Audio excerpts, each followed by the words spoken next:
il n'y a pas de démocratie sans participation. La démocratie n'est pas une affaire entre intellectuels. C'est pas une réunion de salon, c'est pas une affaire entre intellectuels. Il n'y a pas de démocratie sans participation. Maintenant, le problème de l'analphabétisme, c'est-à-dire même si quelqu'un est analphabète, comme l'a dit le professeur, il sait là où se trouvent ses intérêts immédiats. Il sait par exemple... Hein? Allez-y, je vous écoute. C'est ça. Il sait par exemple quand est-ce que sa liberté est brimée et quand est-ce qu'elle s'exprimerait.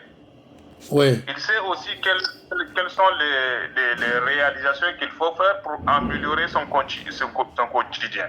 Oui. Tous les populations, comme l'a dit le professeur, ne sont pas, comment on peut dire ça, ne sont pas des gens qui ne réfléchissent pas, au contraire. Elles réfléchissent par rapport à leurs réalités, par rapport à leurs problèmes. Ils savent très bien, comme l'a dit Sigam, comment fonctionne la démocratie. Comment fonctionne la démocratie. Mais le problème, là où je rejoins encore Sigam, le problème c'est la culture démocratique. Et la culture, on le sait, elle se transmet par l'éducation.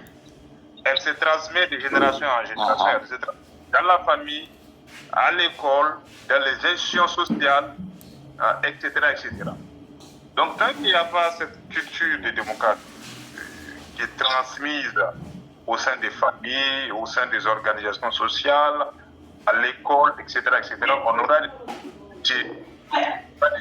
à appliquer la démocratie.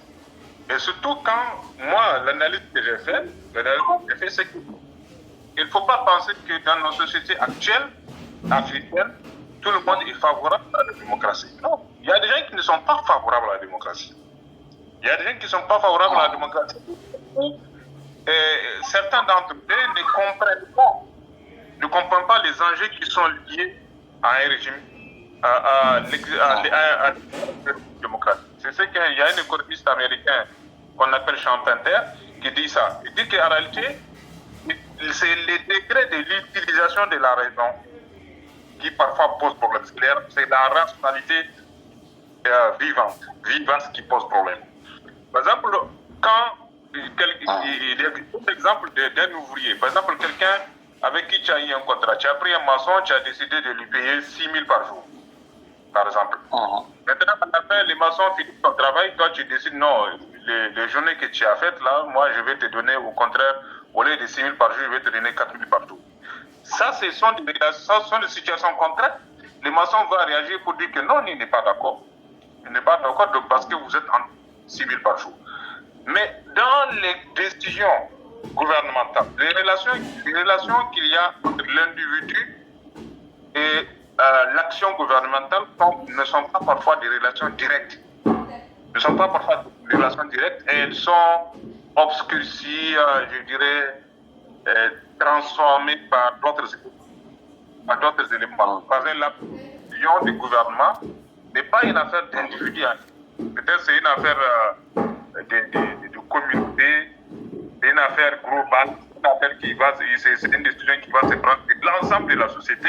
Donc l'individu ne voit pas tellement la différence entre une décision gouvernementale et sa vie particulière. Il faut peut-être que ça arrive chez lui, il faut peut-être qu'on augmente le prix du sac du riz, les prix du pain pour qu'il se sente concerné.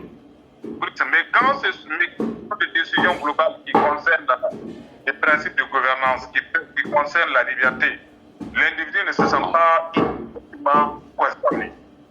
C'est ça le problème. Et cette capacité-là, cette rationalité-là, je dirais, vivante, qui n'existe pas chez la plupart des gens.